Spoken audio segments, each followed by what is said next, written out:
to this conversation all week. Well, good, good. So why have you been looking forward to it? You know, it's ever since we started talking about this topic and this conversation, it's been challenging. And I'll be honest, it's something that I can't stop thinking about in one sense, because it's such it's a unique concept and so timely and so pertinent to the city of Monroe right now, which, we'll talk about throughout some of your questions. But one thing, I just shared this with somebody, I said, my relationship with you and the other sisters in the IHM congregation, I've always appreciated that after all of our conversations, I always leave them feeling more challenged to think bigger, bolder, and differently. That's important, especially, every industry has its challenges, right? But when you work in local government, you can fall so much into the routine and the bureaucracy so quickly that it's sometimes hard to pull back a little bit and think about the bigger strategy. So that's what's got me a little excited. So, well, that's great, Mark, because I've been really looking forward to this conversation too, because I see you as really a thought partner in this donut economics piece. And it's exciting to know that there are people in government who, step back and think about the big picture. So let's see where this conversation takes us. Let's go. And I expect that it'll be about an hour. And we're recording it so that I can have Kelly, we're going to print it. We're going to probably shorten it a bit and print it. But if it's really good, which I expect it will be, we might ask your permission if we can put it on the website so that if people want to see more, they could see more. It's sort of like NPR, in the evening. If you get the news in depth, then you want more, you can go to the website. So are you ready? Are you ready for that? I'm ready for it. Yep. Okay, so let's begin. And let me just say that our guest today is Mark Cochran, who is the Economic and Community Development Director for the City of Monroe, which he has been for the past 5 years. And in his current role, he's responsible for leading a team comprised of economic development, community development, planning, parks and recreation, neighborhood services, and building departments. That's quite a bit, Mark. It's a full plate.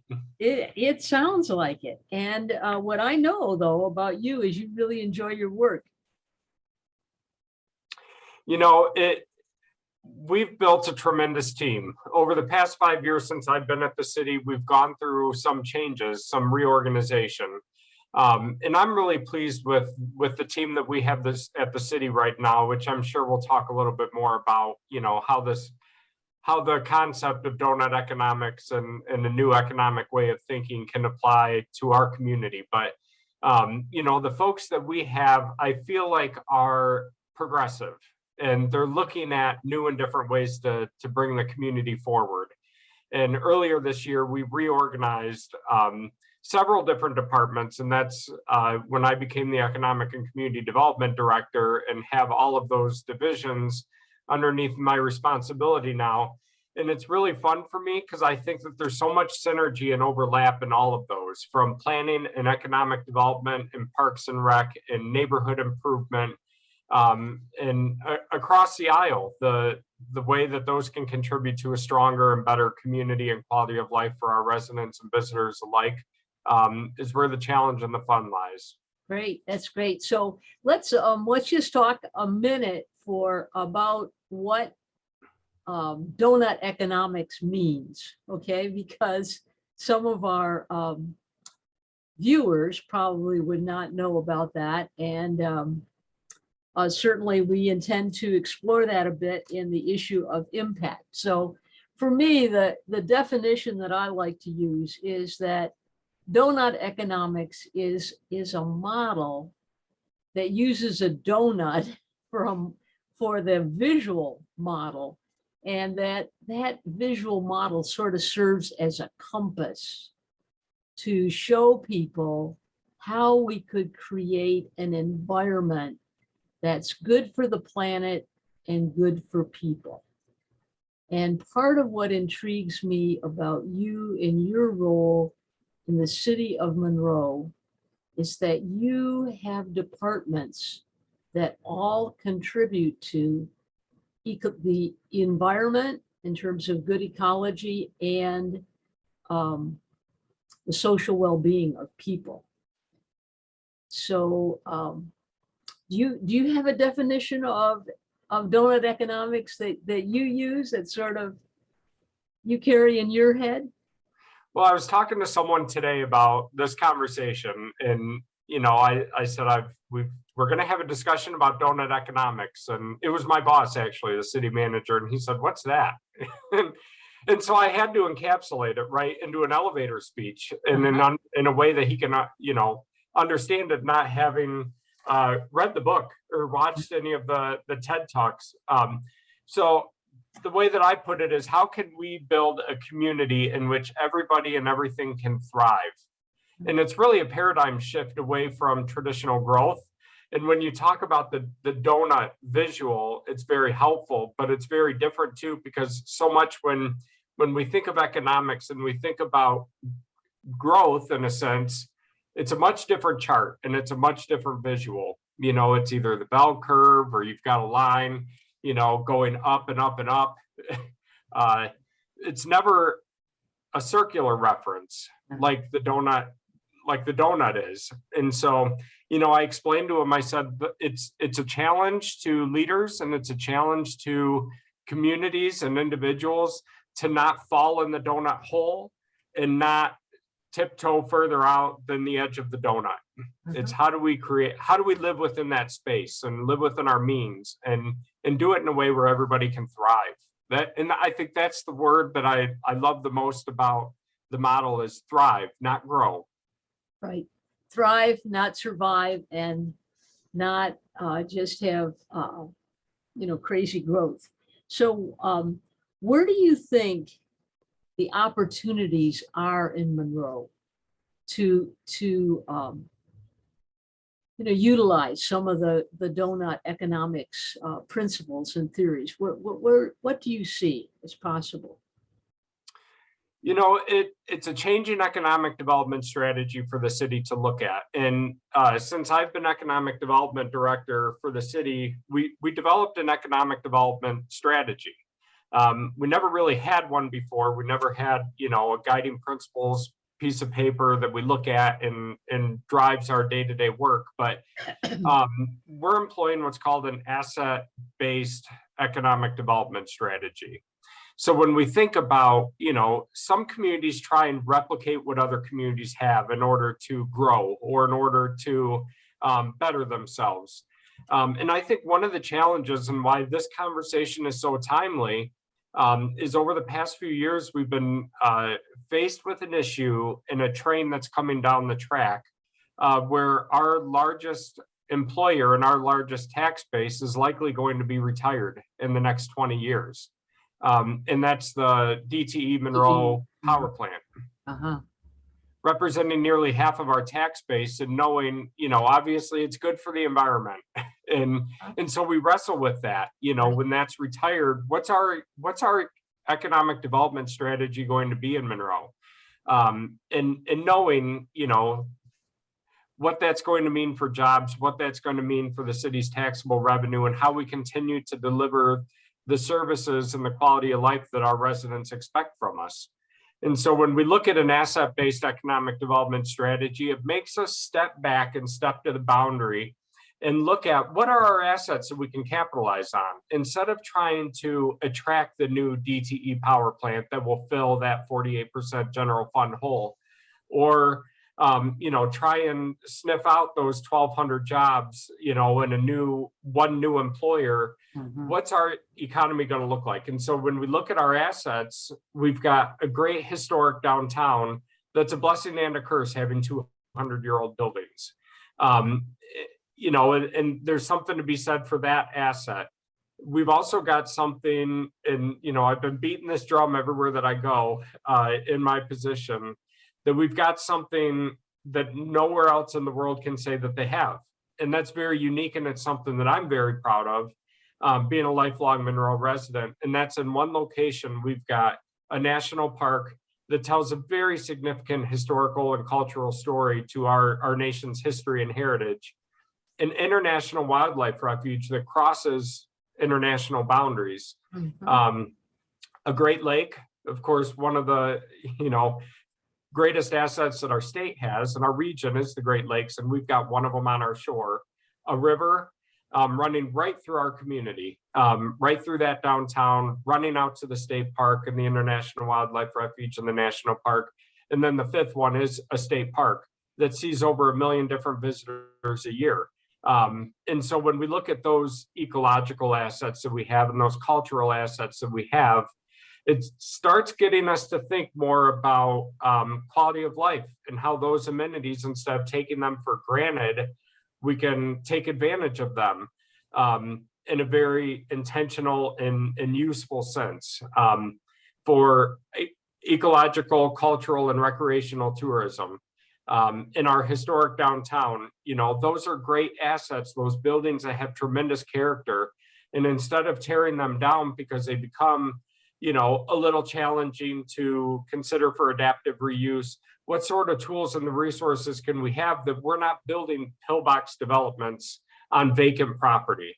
How can we look at, using the resources that we have rather than tearing them down, shipping them off to a landfill, and consuming more resources to build another building to take its place somewhere else? And so I think those are some of the thought processes that I've been challenged with since you and I have started having this discussion. So it's not lost on me that many of the assets of Monroe are assets that are ecologically challenged right now. So whether that's the river or the lake, and how do you think about that in terms of groups that are interested in those assets or whatever? We've got tremendous partners, and I know we want to talk a little bit about how the city is being responsive and encouraging participation when it comes to the donut economic model. But we've got some tremendous partners at every level of government, from the state with EGLE, used to be DEQ, the EPA, and all the way down to the city level. We've got a group called the Commission on the Environment, and it's a commission that's appointed by the city council to look at environmental issues. And they have done some tremendous work over the past 10, 15 years on the river Raisin itself in an effort to try and get it removed from the EPA's area of concern list. Right now, the river remains on there. But I think something to the tune of $25 million has been spent on the river in the past at least decade. And that's done things like removing some of the dams and installing fish ladders to allow fish to traverse further up the river Raisin, allow kayakers to enjoy the river as a beautiful asset that runs through our community. And look at natural ways that we can help nature heal itself, and as well as removing pollutants and removing invasive species and looking at how we can repopulate some of the native species that were there. And of course, the river runs out to Lake Erie. And so it's those initiatives that, we've made some tremendous progress on, that benefits not only the city itself, but our inhabitants and the nature and the wildlife that we coexist with on a day-to-day basis. So I do think that is exciting in terms of the changes that have happened in Monroe over the past 30, 40, 50 years, really. When you think about, I think Monroe used to manufacture paper, didn't they, way back when? Yep. And that was a source of a lot of pollution and ecological devastation. Tremendously. And the Ford manufacturing facility provided a lot of jobs in the area and in the city. But they also caused some damage in the river that they've been working tackle and address as well over the past several decades. So, you know, if I may, I think one of the greatest successes that I'm extremely proud of is the National Park of Monroe. It's established to preserve, protect, and tell the story of the battles of the River Raisin as they occurred in the War of 1812 and January of 1813. But after the battles took place, the village, the River Raisin settlement, the village of Frenchtown was decimated. And eventually industry came in. You know, it was orchards and nurseries were one of Monroe's early economic engines. And then later industry moved in. And as you mentioned, the paper mills and the steel mills and the manufacturing facilities along the banks of the River Raisin on those very lands, which were a battlefield and sacred ground, really, because of the Native American impacts and aftermath there.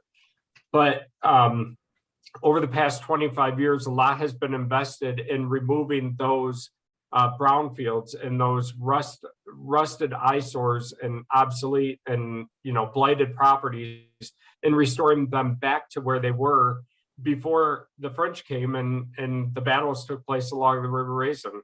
So again, you see that circular movement, and we've done things to make sure that those lands are protected in the future, whether they're in the hands of one of the greatest land stewards in our country, the National Park Service and the Fish and Wildlife Service, or deed restricted because of some of the ways that the city has acquired those properties and the deed restrictions that govern those sites. I think that that the history of the battle for the River Raisin is quite fascinating from a number of perspectives. You know, the IHMs, we weren't in existence until 1845, but even in our early records, it shows the presence of Native Americans at that time. And so, you just sort of wonder,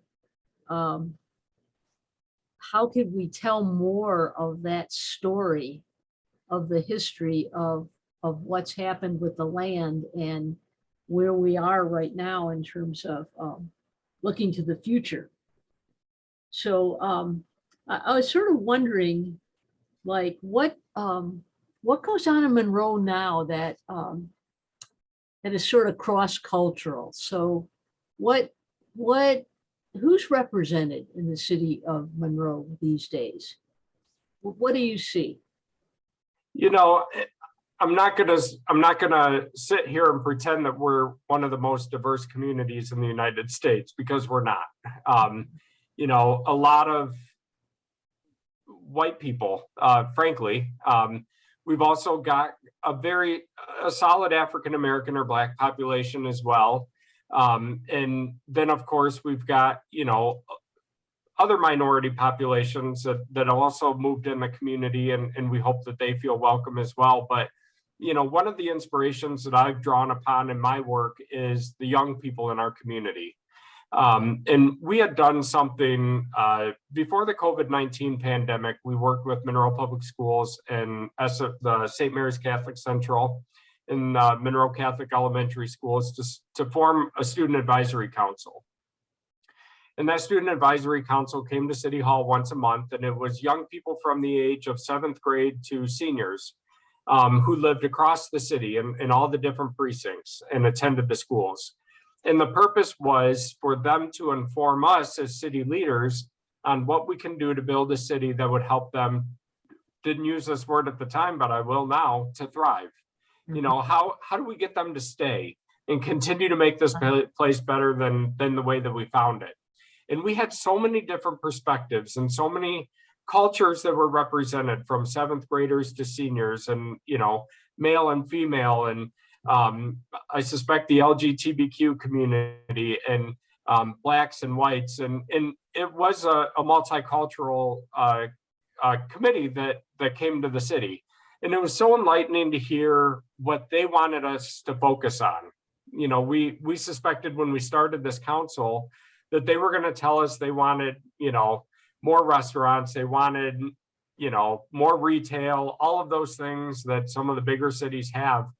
But the projects that they chose to tackle alongside with us were things like homelessness, and bullying, and more social issues, and not economic or your traditional quality of life issues. And so, very, very interesting to hear both their perspective of what issues our community is facing, but also the ideas that they had to address them. And each came from a different background, whether it was the Orchard East neighborhood or the Frenchman's Bend neighborhood on, the opposite sides of the city, and everywhere in between.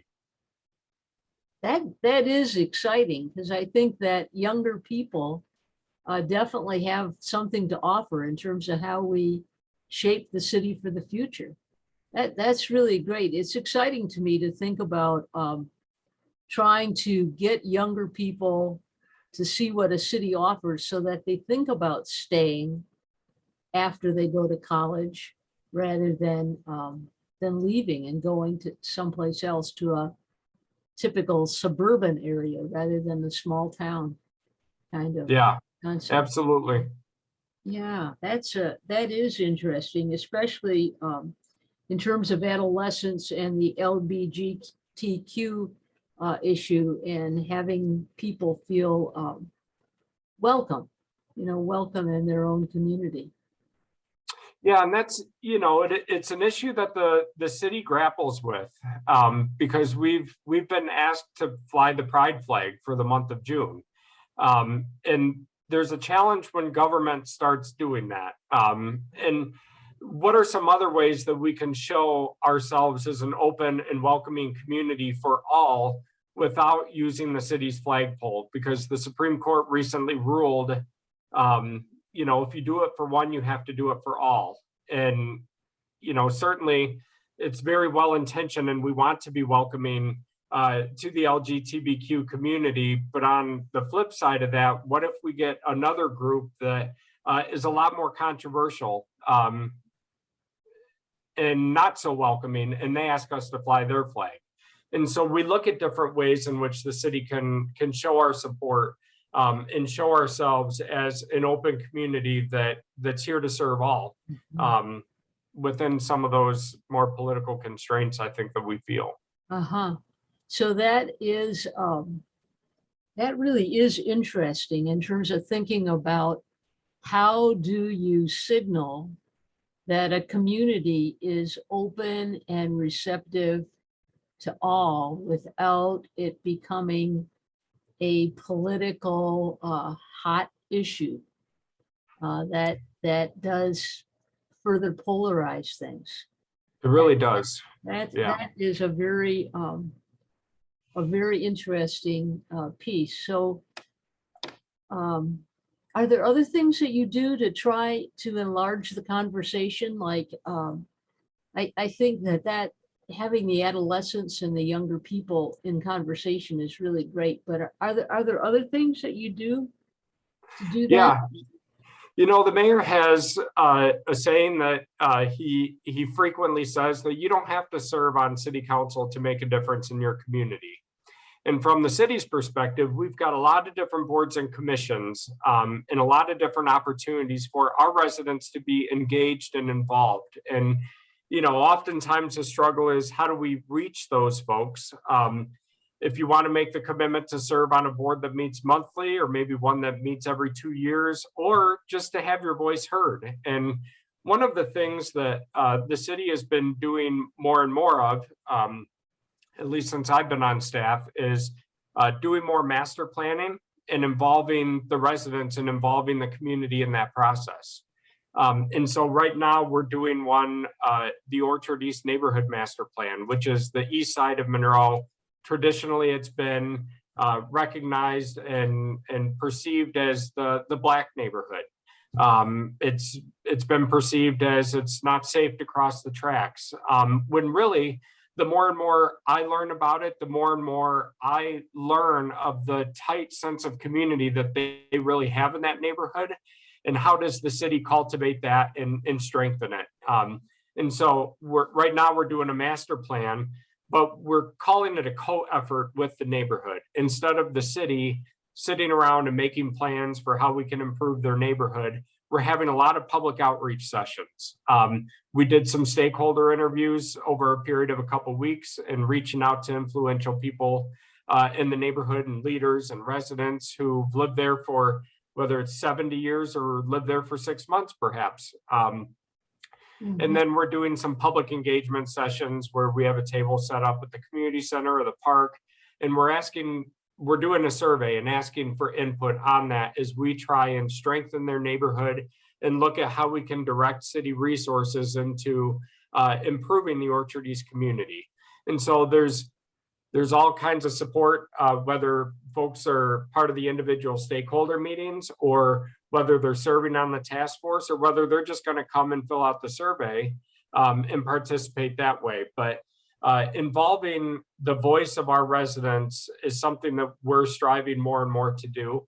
The other thing is 2 years before the pandemic, we did the National Citizen Survey, where we did a survey of the residents of the city, mailed it, and asked I think over 100 different questions about priorities and perceptions and thoughts on a wide variety of topics. And the thought was we're going to do this every 3 years to see if those views are shifting, if we're directing city resources as the residents really want us to. And really the thought is to get the voice from every resident across the entire city of Monroe. Not just those who step up and participate in the 3 minutes of public comment at the city council meeting, and letting our residents tell us what they think this community needs to thrive. And then when we do the city council goals and objectives session, looking at what were identified as the top needs, the top deficiencies that we have, and how do we direct our resources to meet those basic needs that the residents are telling us that they want. And so it's really turning more into a responsiveness model rather than a centralized downtown city hall type model of governance. So that's really exciting because I think that you have a chance, especially in that one neighborhood that you're working on right now, to really implement some of the concepts of donut economics. So many cities, when they're doing redevelopment, what they really mean is gentrification, and you're moving out the people who have lived there their whole lives to let the younger, richer folks come in. And so to really think about how do you renovate, how do you redevelop that neighborhood for the people who live there is a great opportunity, Mark, really. It is, and it's exciting hearing what the residents are telling us, and I'm anxious to see what the final plan ends up looking like, and then really digging in to start implementing it. But one of the things you mentioned, gentrification, and the delicate balance that we have to continue to toe the line with is housing. There are so many different formats and so many different styles and modes of housing that really are in demand right now, whether it's the folks who are looking for the McMansion neighborhoods, that take up farm fields and turn into huge developments, all the way to downtown lofts or traditional single family housing.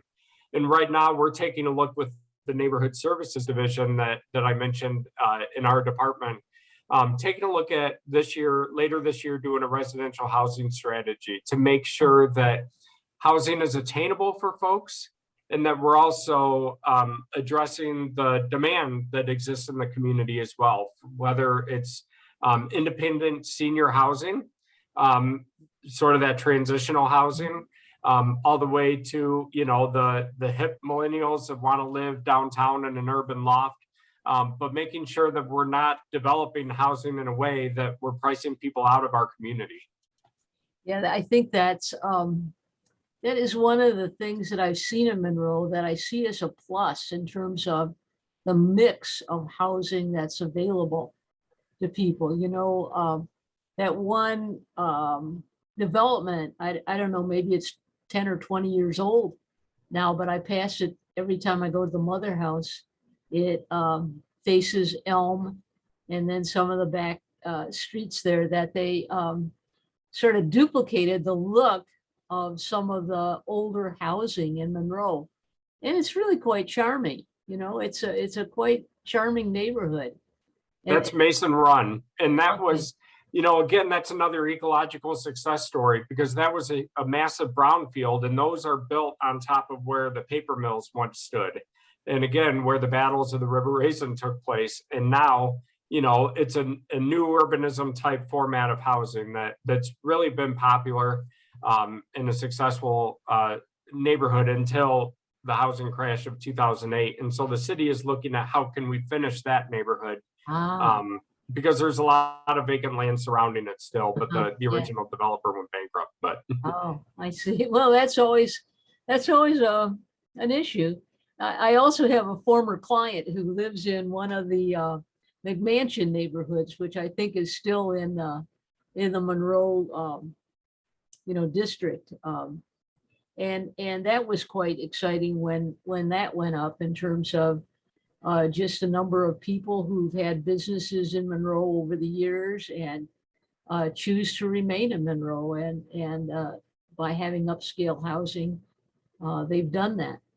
So, and I think the loft idea in downtown Monroe, some of those old buildings will be just perfect for that. Really.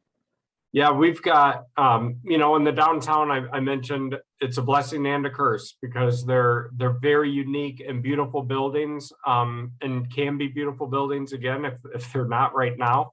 But it takes a lot of effort, creativity, and money to bring them up to code in order to successfully rehabilitate them. And we've had quite a few people who have taken a chance on the downtown and have very successfully redeveloped some of the buildings. And the upper units are just beautiful, and folks would be blown away to see, you almost feel like you're in New York in some of them, or Chicago, or something like that. They overlook the River Raisin, and, they're great. But we need to do more of that. And again, it's using the resources that we have. Yeah. For good benefit. There was, there was hope from IHMs at one point that we would do some development on our property, like now I think we don't have that much land left, but I think of small houses or something like that, that would be sort of temporary, not like temporary, but just starter places for people when they get out of college, or for older people before they want senior living per se. That Yep. sort of thing would be sort of fun to think about. Yeah, so well, it seems like really Monroe lends itself to the concepts of donut economics, and I wonder what it would take. I wonder what it would take to get a more full out experiment around that. And I wonder if that would attract funders. That's sort of what I've been wondering about, Mark, is, the cities that have really gone all out on donut economics are mostly not in the United States. They're Amsterdam and smaller cities in the UK. But what would it be like, or how could we sort of seed these ideas and attract some funders, some billionaires who would like to help this experiment? I've given that some thought too, about how we can put into practice some of the principles of donut economics in Monroe, and how our community can adapt to some of the concepts of donut economics. And I think, is Monroe ready for that? Do we look at small incremental steps and don't call it anything, and just just do it without folks knowing? Or do we do what you're saying and really adapt the principles and adapt the model and call it by its name, and really chase it gung-ho? And I think it will be important to keep this conversation going, and I want to. I mentioned to you before our interview started, I've loved having these conversations with you over the past few months, because it continuously keeps me challenged. And And I think if there's a way that we can forge a bond and a partnership with the city and the IHM sort of leading the charge on this, I think that there's some real opportunity to kind of take it by the horns and figure out how we move those principles forward. See, part of what I think is people today, they want to create a better world, but they feel so paralyzed, so impotent, just so unable to, they're paralyzed, about the problems seem so massive. And so it just seems like things could be scalable in Monroe, that it could really be possible. One of the things that I was thinking about this morning in preparation for this interview is last week we were meeting with our waste management provider. It's Waste Management, but when we renegotiate our contract for trash pickup, it was nearly 4 years ago at this point, we moved to the very large recycling toters, and we didn't move to trash at that point for the large toters, but we did move to unlimited trash pickup. And at first I thought, well, this is going to be great. It's going to help us remediate blight. Instead of having trash all around the house, they can put it at the curb and it'll get picked up. You don't have to call ahead. You don't have to pay for it. But then I started thinking about it this morning and I thought, what were we encouraging by doing unlimited trash pickup? Does that help encourage the disposable society that we seem to live in anymore, where you get tired of it, you throw it at the curb, instead of reusing it or thinking about more sustainable purchases in very small ways, and that's showing where we place our values. And so we're looking at the next trash contract, and if we're going to have that unlimited pickup. But, the recycling I thought was huge by showing we're going to give you these huge recycling toters, recycle more, fill that thing up. We're going to pick it up every week, but keep your garbage cans smaller. And so I think even in ways like that, when you talk about folks feeling a little powerless when it comes to the challenges that we're facing in the world right now, we know that the landfills are filling up. We know the harm that that's doing to our environment. And so how do I contribute to reducing that problem? And maybe it's thinking twice before I buy something, thinking about the lifespan of that product. Is this going to end up at the curb in 2 years? So, I think those are ways that I'm beginning to think about some messaging that we can do at the city and ways that we can work together to change the paradigm and change the conversation a little bit. I think that could really be helpful, especially if, like, it's not lost on me that we have Myers and Walmart in Monroe. And Myers actually does some good things in that they take back bags, they take back the plastic bags, which is really great. And so, part of it could just be, how could we, and I would say, IHMs and the city, create conversation with those kinds of entities to see what they see and how could they be partners in trying to create a more sustainable city, The other thing that Meyer does that I love that I've noticed is, and I forget the name of the app off the top of my head, but all the produce that's nearing the end of its freshness or the fresh life, you can buy it at a reduced price and they'll have it packaged and ready for you to pick up right at the front, where you can buy it and it's cheap and you can use it up rather quickly, rather than them just throwing it away and wasting it. And so I've actually been taking advantage of that at Meyer. I have to go a little more often, but it's a way to eliminate food waste and keep costs down as well. So that would be great to get that more public, for people to know about that more. Yeah, they're outside the city, but they can be a tremendous partner to all of our city residents, I'm sure, shop there. So I see. I didn't realize they're outside of the city. So they're they're officially in Monroe County. Is that the deal? Yep, they're in Frenchtown. And, Uh-huh.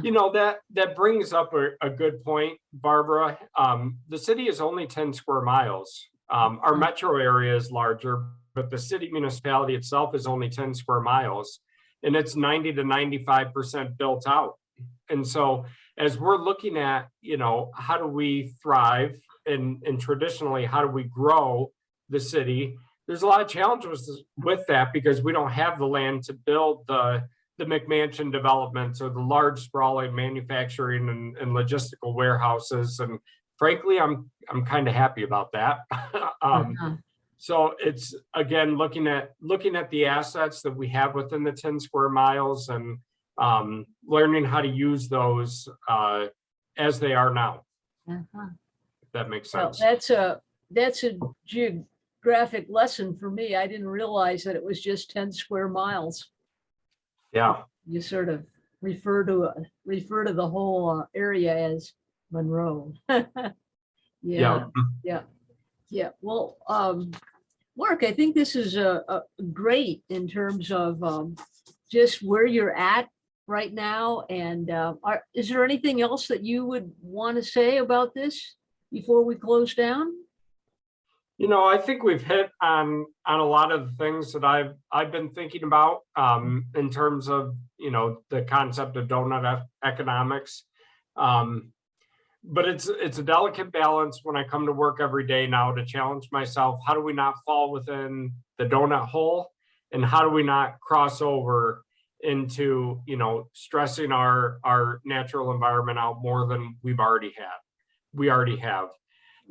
And, I think if I may, I could talk to you about this for a very long time, but even things thinking about redevelopment opportunities require more green space as part of developments, looking at the tree requirements and the planting requirements, looking at stormwater management. I think those are all things that we can do in incremental ways without, blasting it in your face. But those are all things and principles I think that we're beginning to think even more about. And I would challenge and hope that other communities are as well, about the role that our 10 square miles can play in this effort and endeavor. So.